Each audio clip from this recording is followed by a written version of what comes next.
Have you ever wondered what you would do if someone looked you in the eye and said, "You'll never see a penny of the $77 million? I never thought my name would be discarded like that, as if my entire life had been erased in seconds. Sometimes, all it takes is a sentence, a signature, a cold meeting for everything you know to become an invisible threat. I remember the silence in the room, the smell of old papers, the sharp glances, and that uneasy certainty that no one there was on my side. The sense of danger didn't come from outside.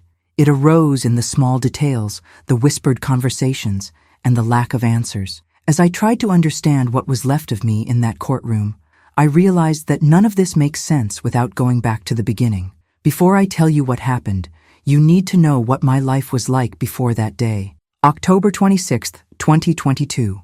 I remember the date because, since that day, it seems like everything in my life has been divided into before and after. My name is Margaret Sullivan. I was born in Portland, Oregon, in 1959, in a simple house in the St. Louis neighborhood. I grew up there until I was 22, when I met Richard. He was 2 years older, the son of a small local businessman, and had an easy laugh that made everyone feel at ease. We married on a June afternoon in 1982, without any big parties, just the family gathered on the Sullivans' porch, with that red checkered tablecloth made famous in old photos. It was 39 years of marriage, 2 children, Jonathan and Michael, and hard work that was never just his or mine. In 2011, when the family business took off, we moved to Lake Oswego, 30 minutes from downtown Portland. There, the house was bigger, but breakfast was still served in the same blue bowl my mother gave me when I got married. I've always been the one behind the scenes, taking care of what no one else could see. When the winery started, it was in the garage, with Richard and I hand-filling the first bottles, using a simple bottling machine, the kind where you insert the cork with your arm. I never minded not appearing in interviews or photos in the local newspaper. My role was to keep the books running smoothly, oversee the kitchen recipes, and know every employee's name, from the receptionist to the truck driver. It was my way of protecting my family, keeping things afloat when life got complicated. The days always started early. At 6:30 in the morning, I was already busy making coffee while Richard read his emails. I enjoyed tending the garden in the backyard, planting tomatoes and carrots, watching the plants grow as if they, too, were part of the legacy we wanted to leave. I liked going to church on Sundays, walking around the lake in the late afternoon, inviting my children home for dinner whenever possible. After the boys got married, the house grew too big, but the routine continued. I learned to appreciate the silence at the end of the day, the smell of baking bread filling the kitchen, the old paintings hanging in the living room, wedding gifts from friends who no longer live in the city. Life seemed simple to the outsider, but only I know how hard it was to keep everything running when Richard fell ill. It was 2 years of hospitalization, treatments, doctors coming and going through the front door. I was the one who handled the bills, the medications, the calls to the insurance company. I traded sleep for reports, walks around the lake for trips to the pharmacy. The house filled with devices, papers, and hastily scribbled notes. Even tired, I didn't let anyone notice. My role was to hold everything together, at least until the end. After Richard passed away on October 20th, 2022, I thought I'd finally be able to rest, that the worst was over. I was wrong. 6 days later, Lauren, my daughter-in-law, called me to the reading of the will. The house was full of people, lawyers, relatives, foundation advisors, people I didn't even know well. I sat at the head of the table, my hands cold, trying not to think about everything I'd lost. When Lauren announced, in a firm voice, that I had no right to anything, that I was excluded from the inheritance, my stomach dropped. She didn't look at me for a second. It was as if I were an old piece of furniture, something that needed to be moved out of the way to make room for the new. The worst part was her indifference. During the funeral, during the reading of the will, during every probate meeting, Lauren treated me as if I had never been part of that family. Everything Richard and I had built over nearly 4 decades was now just a list of assets to be divided among others. They invited me to the next meeting as if inviting a stranger out of obligation. I no longer even had the right to grieve in peace. I found myself sitting in my own home, listening to people I'd never met, discuss the future of everything I'd built, without anyone asking how I felt. At that moment, I realized it wasn't just about money. They were erasing me from history. Lauren's every word, Every calculated gesture was a reminder that my presence there bothered her, that I was just another name on the papers she wanted to forget. And at that moment, I realized there was something behind all that coldness. But no one could have imagined what would come next. Have you ever felt like someone was trying to erase you? Tell me in the comments what would go through your mind if you were in my shoes, facing not only loss, but silence and invisibility. The meeting invitation arrived by email, sent at exactly 8:23 in the evening, 2 days after Richard's funeral. The subject line was straightforward: inventory, mandatory meeting. The location was the same one where Lauren now ran everything, in the Lake Oswego Financial District, 3rd floor, meeting room 21. I'd never liked that building. From the lobby, with its tiled floor and glass walls, I could already sense I didn't belong there. I arrived 15 minutes early, having learned throughout my life that lateness is a source of gossip. In the elevator, I mentally reviewed every date, every penny invested, every memento boxed away after my husband's death. I knew it wasn't a simple meeting, but I had no idea what was to come.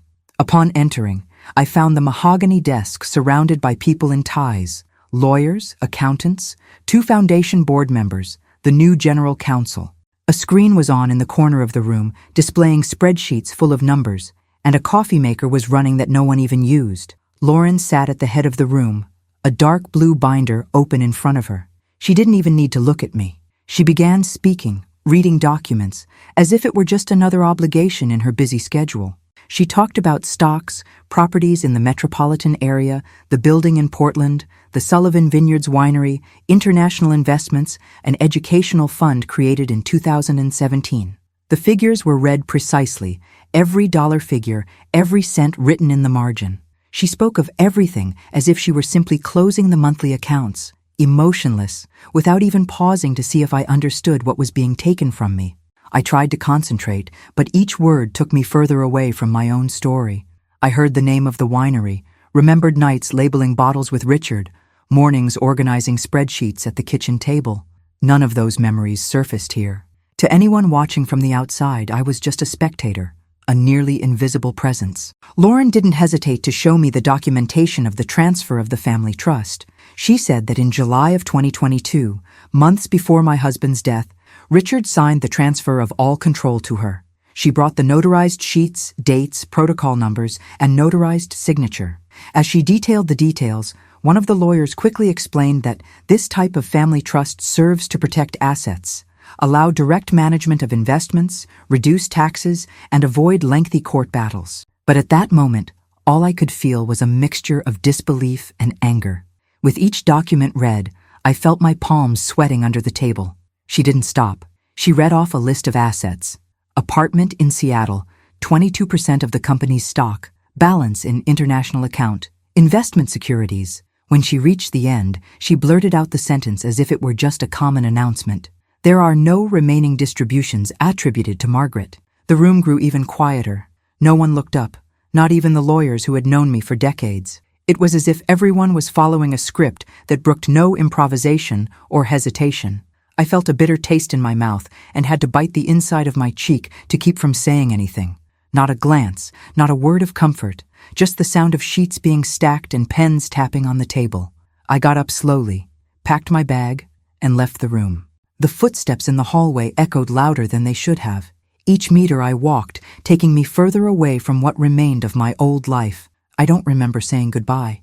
In the elevator, one of the lawyers tried to catch my eye, but gave up and stared at the button panel. In the parking lot, inside my car, I opened my phone and reread the invitation to that meeting, as if I could find some loophole, some error that would give me everything back. The clock read 5:42 p.m. I stood there, staring at the front window, trying to understand when I'd lost control. One thing was clear: none of it was random. I arrived there, feeling the silence more cutting than any words. The fight to maintain my place, to not be erased from the history I'd built, was just beginning. Do you already feel this tension, this pressure that keeps us from breathing? So leave a like to show that this truth needs to be heard, and subscribe to follow every step of this battle that won't end anytime soon. You're already part of this story just by being here, and together we'll see it through to the end. But what happened next was even more intense. The microwave clock read 3 hours and 17 minutes when I gave up trying to sleep again that morning. I got up slowly, walked around the house, turning off lights no one else was using, and ended up at the door to Richard's office. Everything there still smelled like him. The woodsy perfume, the old wallpaper, the pens scattered near the switched-off monitor. I sat in his chair, just to feel for a minute that nothing had changed, that he could walk in at any moment and ask me for coffee. I stood there looking at the family photos on the bookshelf, the little boys knee-deep in mud, our first trip to Vancouver in 1994, Michael's graduation in 2008. I wanted to grasp any detail that would reassure me that I had truly been a part of it all. After 20 minutes, the feeling of emptiness only grew.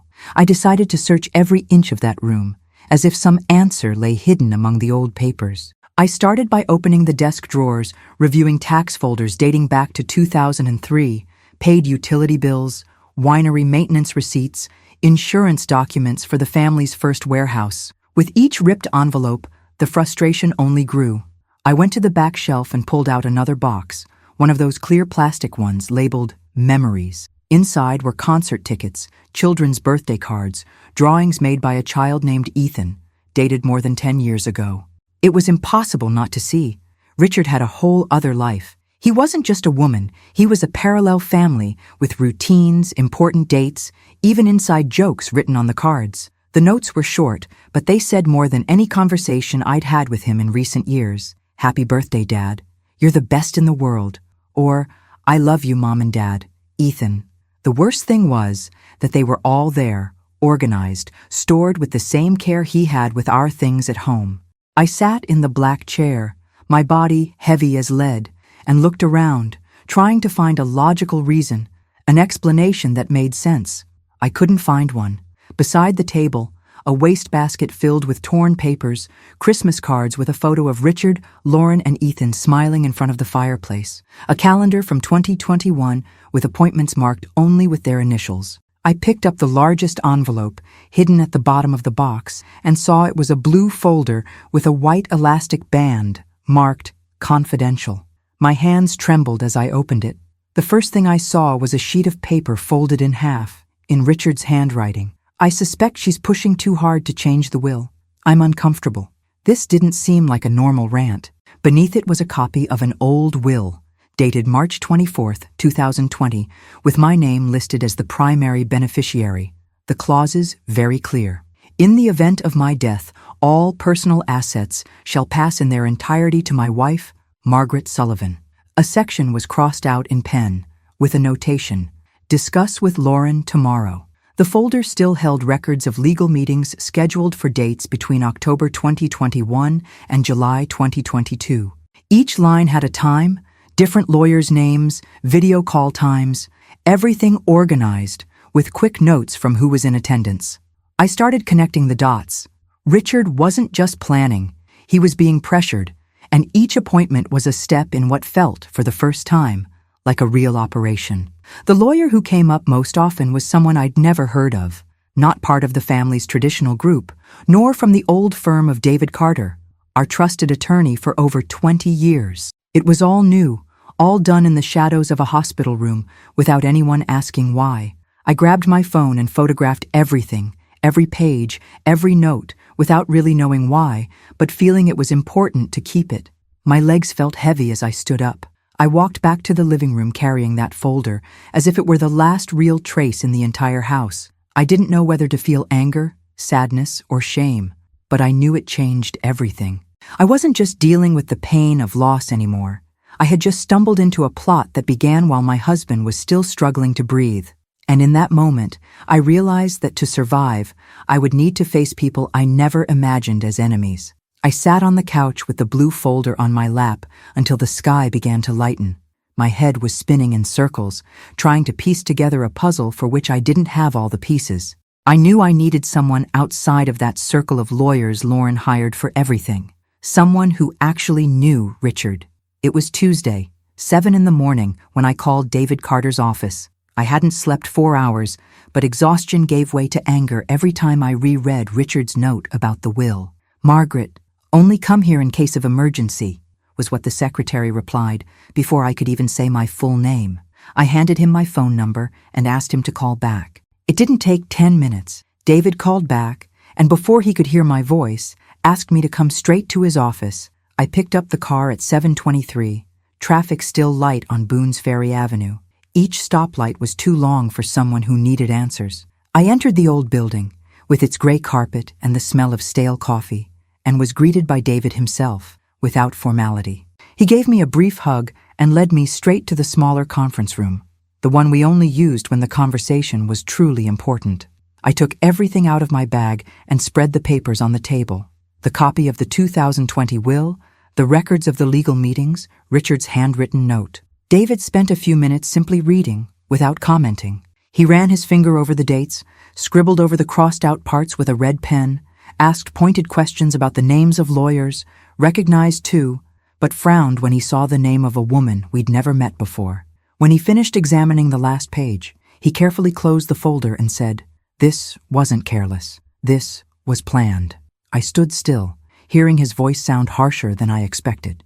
David had always been the kind of lawyer who got straight to the point, without beating around the bush or unnecessary phrases. He asked if I remembered any details about when the new will was signed, who was in the house, if Richard seemed different.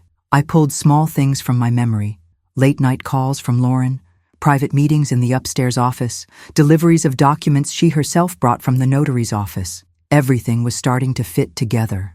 David opened his laptop and began checking the public records file, where all wills must be officially filed in Clackamas County.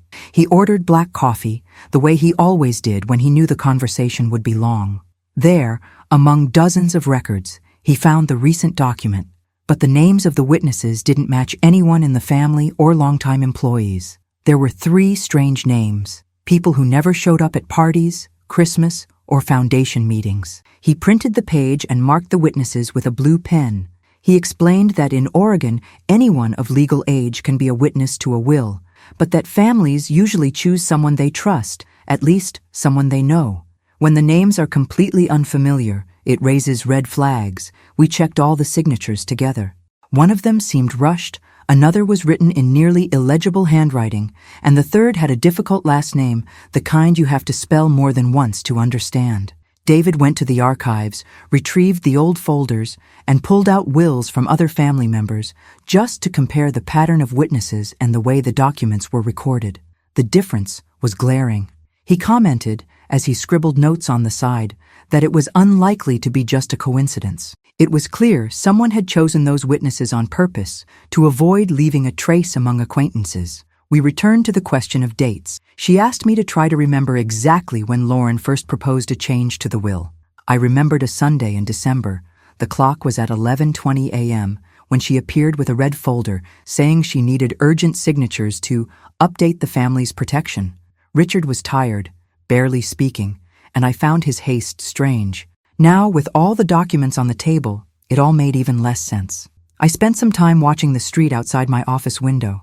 Cars passing, people coming and going, and there I was, realizing that my entire life could be reduced to a signature I hadn't even been called to witness. David then suggested we shouldn't tell anyone for now. He needed time to search the notary's office for more records, analyze whether there was any digital trace of the meetings, understand where those witnesses were coming from.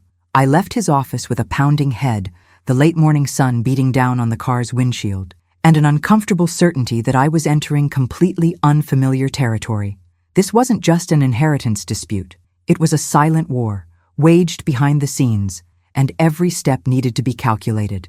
And it was at that precise moment that someone decided to cross a line from which there would be no turning back. I returned home that same day, determined not to leave any box unopened, any envelope unopened. If Richard had left any clues, I needed to find them. I spent nearly 4 hours locked in the office, sorting through stacks of old folders, loose notes, old winery contracts, business cards no one used anymore. At 4:55 in the evening, I found a small, unlabeled manila envelope at the bottom of the third drawer, among tax reports from 2016 and copies of old powers of attorney. When I opened it, the first thing I saw was a printed sheet with a bold title, Revocable Addendum, Proposed Change of Beneficiaries. It was no ordinary document. I could tell by the thick paper and the law firm's seal, unlike any I knew. I read it line by line. It guaranteed me financial protections in the event of Richard's death, specifying that I would be entitled to the primary residence, life insurance, and a fixed percentage of the winery's income. At the bottom, there was a space reserved for a signature, but there was only a hurried note. Lauren said she would take care of it. I took photos of each page and sent them to David. I barely waited for a reply. 15 minutes later, he called me and asked me to bring everything to his office in person. This time, the tension on his face was palpable. He said he needed to involve Bruce Hamilton, a tax advisor who had worked with the family for over 20 years, but had always worked discreetly. They scheduled the meeting for the next day at 11 o'clock in the morning, in a closed room in Bruce's own building at 312 Oak Street. When I arrived, Bruce was already waiting with a black folder and a serious expression, the kind that leaves no room for small talk. I showed him the addendum I'd found, explained the notes, and asked him to verify if he'd participated in any part of the process. Bruce flipped through the document, looked at me, and said quietly, "Richard has always been afraid you'd be left without protection." I suggested formalizing these protections several times, but after May 2022, Lauren started canceling our meetings, sometimes giving me last-minute notice. He showed me his own notebook. Dates set, phone calls canceled, emails never answered. There was even a printed message, with Lauren's text saying, "I don't see the need to continue with these adjustments now." Bruce said he never understood the rush, but he had no power to intervene. Richard seemed more anxious, less confident. He told me, in one of these quick meetings, that he was worried not everything would be accomplished the way he wanted. At that moment, a realization dawned. I went home with a heavy head. I decided to go through the photo albums, looking for some clue as to when things started to go off the rails. I spread 3 large albums across the living room floor, with photos organized by year from 1985 to 2022. At every important event, parties, inaugurations, birthdays, vintage launches, there was the same scene. Lauren always at Richard's side, always holding some document, organizing groups, whispering to lawyers. At smaller family gatherings, she was the one who poured the wine, called the photographer, and centered all the conversations. In the photos from last year especially, she always occupied the center, almost like a kind of pivot, guiding everything around her. It was subtle, but blatant for anyone who cared to see. I grabbed a magnifying glass and examined the details. In one photo from Richard's 60th birthday dinner in February 2019, everyone was smiling, but Lauren was the only one with a notepad in hand, talking to the family lawyer. In another, taken in the winery office, she appears on the phone, surrounded by papers, while I served coffee to the guests. I began to piece together small details, dates when she organized meetings, times when she insisted on presenting documents, occasions when she pushed people close to Richard away under the pretext of saving his energy. It seemed as if she needed to be in control at all times. I told David everything the next morning, showing him the photos, Bruce's notes, the unsigned addendum. He confirmed that this sequence of decisions was suspicious, to say the least, especially considering how frequently Lauren rescheduled meetings and switched lawyers without explaining it to anyone. We agreed that, from then on, every new document would be analyzed with double care, every email, every protocol at the notary's office. No matter how long it took, I was willing to go through every box in the basement if necessary. Because deep down, it wasn't just the fear of losing the inheritance anymore. It was the certainty that, behind every piece of paper, every rehearsed smile, there was something much bigger than I imagined, and perhaps someone was about to let a mistake slip. The following days became a silent marathon, filled with piles of paperwork, tense phone calls, and the feeling that every step had to be taken backward. David arrived at my gate at 8:45 in the morning on an overcast Thursday, with a yellow envelope tucked under his arm and an expression I'd never seen before. He didn't even sit down. He spread the papers on the kitchen table and said, "Margaret, there's something very strange here." He showed 2 copies of the supposedly final will, one filed at the Clackamas County Courthouse, the other among the old files in his own office, but the registration number didn't match. At the courthouse, the document had been registered with 842. The original, kept in the important documents folder since 2020, had ended with 479. We checked page by page, details of dates, the notary's signature, the names of witnesses. It wasn't just a mixed-up number. The content of the document changed essential points. In the old will, I was named as a beneficiary of part of the estate, while in the archived version, I disappeared completely. That wasn't a mistake. It was precision manipulation. I agreed with David not to mention anything to anyone while he gathered more information at the notary's office. Less than 2 days later, he called me saying it was time to expand the team. That's how I met Julia Spencer, an attorney who had already worked on probate litigation cases much more complex than ours. She arrived at the office on a Tuesday, punctual, wearing a gray blazer, and got straight to the point. She took both versions of the will, analyzed lines, scribbles, the type of paper, stamps, and even the weight of the paper. In less than half an hour, she looked at me and said, "This is fraud committed by someone who knew exactly what they were doing." Julia opened a file on her computer and began cross-referencing the witness's records. 3 names had been duplicated in the most recent changes. None of them appeared in the family history, not even in the winery's or foundation's employee records. She contacted a friend in public records and asked for a search to determine who these people were. 2 of them had no connection to the legal field, working as freelancers in remote neighborhoods, and the third was a notary whose license had been suspended since January 2021. If anyone needed more evidence of fraud, they only had to look at the date of the signatures, 2 documents signed on a Sunday at 7:00 p.m. when the office had been closed since 2:01 p.m. Julia opened the company's records directory and confirmed that no one had checked in through the digital security system that day. The evidence was mounting.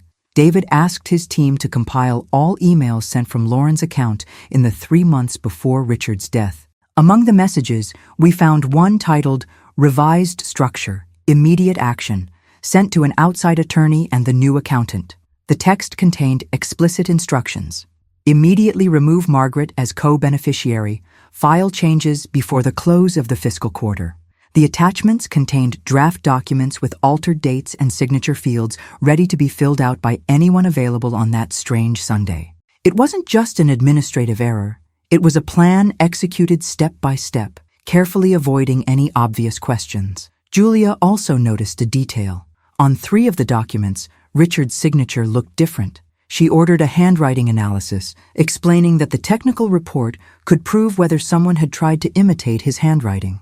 While we waited for the results, she asked us to analyze digital protocols. She identified access logs made from Lauren's office outside of business hours. Some of these accesses coincided with times when critical documents were edited or transferred to the internal system. I began to understand the depth of the hole. Lauren not only devised a scheme to get me out of everything, but also made sure to close every door, erase every possible trace. If anyone on the administrative team had a question, she resolved it immediately, often changing the person in charge of the department without justification. Meetings about the estate began to be held at different times than in previous years, always missing a key person or 2 who could raise suspicions. It was an operation built on the family's trust in her, and only now was the price of that blind trust becoming clear. At the end of that week, I sat on the porch with all the papers neatly stacked around me. The wind blew hard, branches scraping against the glass, and I knew there would be no room for hesitation from then on. Because behind every fake signature, every hastily deleted email, there was a truth brewing against me. And when the truth starts to slip through the cracks, not even the person who orchestrated it all can hold on any longer. The invitation arrived on a gray Tuesday, scheduled for a Friday at 6 p.m. at Lake Oswego Country Club. Lauren emailed it with a short message. "We would love for you to join us for the tribute in Richard's memory. Your participation would be greatly appreciated." It was a formality, I knew, but I decided to go. I wanted to see firsthand how far she would go to pretend everything was under control. I arrived 20 minutes early, wearing Richard's favorite dark blue dress, the one he said made me look strong even when I didn't feel that way. The reception at the club was packed with faces I knew by sight. Many old family friends, members of the foundation board, and a few local business people who always attended the winery's annual parties. The tables were decorated with white and blue flowers, colors I never quite understood the meaning of, but which seemed more like the cold blue of indifference than the color of sincere celebration.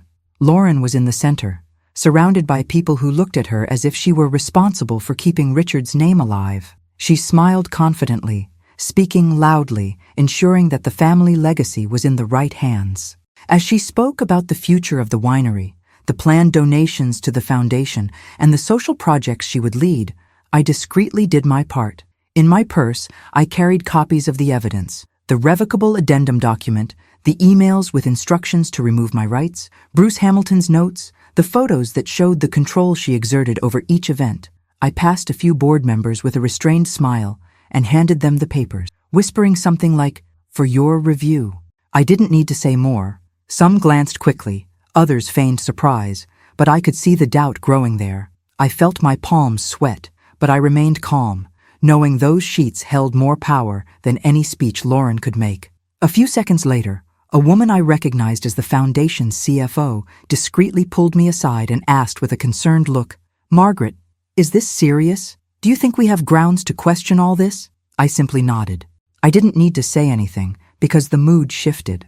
What had previously seemed like a tribute party began to transform into a minefield of suspicion. When Lauren finished her speech, to widespread applause, her eyes finally met mine.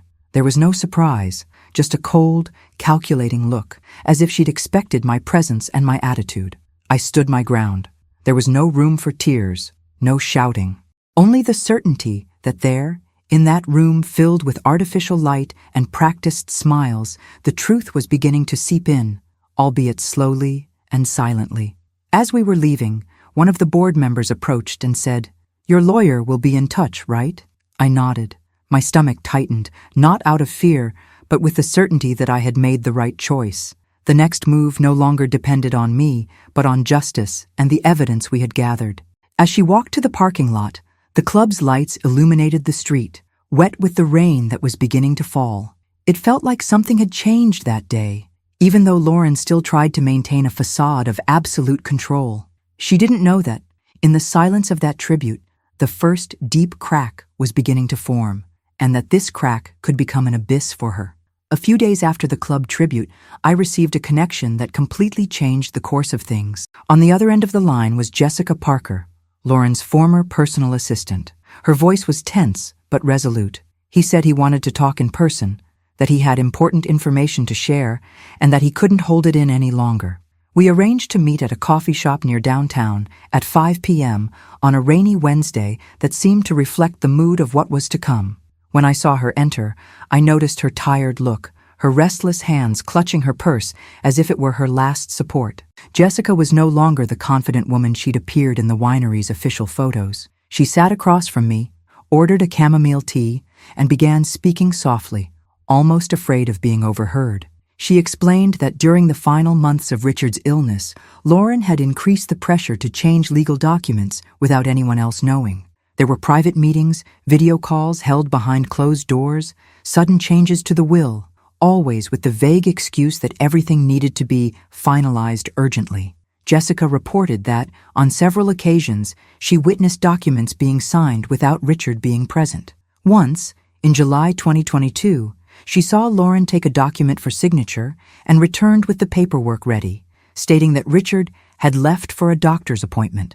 She stated that there were no other in-person signatures that day, and that the signature attributed to Richard had different strokes, something that made her uncomfortable, but that she didn't know how to question it at the time. Furthermore, Jessica revealed that she had been given clear orders to keep everything secret. In a text exchange, Lauren wrote, "We have to settle this quietly. No delays, no questions." Those words stuck with her, as did the quick meetings where the team was pressured to speed up processes and ignore doubts. Jessica still had copies of emails and notes on her phone and on papers she kept at home, evidence she was willing to hand over to the investigation. As she spoke, my chest tightened, not from surprise, but from the confirmation of everything I'd feared. This wasn't just a matter of fighting over inheritance, it was a meticulously crafted plot to get me out of the way and ensure Lauren assumed absolute control. Hearing her words carried a weight I couldn't ignore. That afternoon, between sips of tea, Jessica and I organized every detail of what she knew, every piece of evidence she had, every date and name she mentioned. With this new information in hand, I contacted David and Julia the next day, handing over everything Jessica had confided in me. David was impressed by the former assistant's accuracy and courage. Julia quickly reviewed the documents and emphasized the importance of her testimony in refuting Lauren's allegations. "It's no longer just your word against hers, Margaret. The truth is documented," Julia said, with a firmness that brought me a hope I hadn't felt in weeks. It was a twist I hadn't expected, the kind of evidence that can make all the difference in a courtroom. Jessica Parker's testimony not only dismantled Lauren's carefully constructed facade, but also showed how far she was willing to go to assert control over everything, even if it meant forging her own husband's will. Meanwhile, I braced myself for what was to come. I knew Lauren wouldn't stand still, that she would try to fight back with everything she had. But for the first time, I felt I had the most powerful weapon in my fight, the documented truth, told by someone who had been inside the plan, willing to fight with me for justice. What no one knew yet, however, was that conversation between Jessica and I would be just the beginning of a battle that would change everything forever. The letter arrived on a Friday, by registered mail, at 9:45 in the morning. It was a single page, printed on the letterhead of the law firm Lauren had hired in recent months. The tone was cold, almost cutting. They accused my actions of undue interference in the family and foundation's affairs, warning of severe legal consequences if I continued with what they called baseless attacks. The letter ended with a clear threat.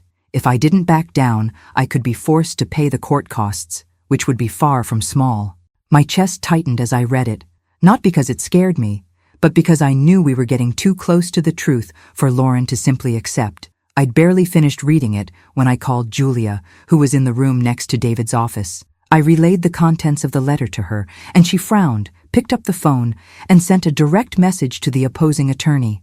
Within minutes, Julia responded, her tone firm and determined not to back down an inch. "If that's what they want, let's show we have much more than accusations. We have evidence." She then delivered a packet of documents to the Foundation's board that same day, including Jessica Parker's detailed testimony, the emails Lauren sent ordering the withdrawal of my rights, records of signatures at irregular times, and all the paperwork obtained from Bruce Hamilton regarding the canceled meetings. Also included were the photos showing her absolute dominance at every family event, the notary's office records indicating the inconsistencies, and the handwriting analyses that were still pending but already indicated clear differences in Richard's signatures. The impact was immediate.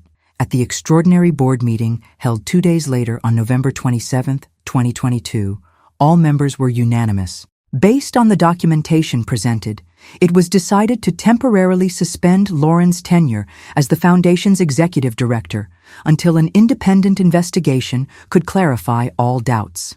The decision was a firm response to a situation that, until then, had seemed insurmountable to her. Shortly after this decision, Lauren sent an internal memo announcing her voluntary departure, claiming she was doing so to preserve Richard's legacy and ensure the Foundation's stability.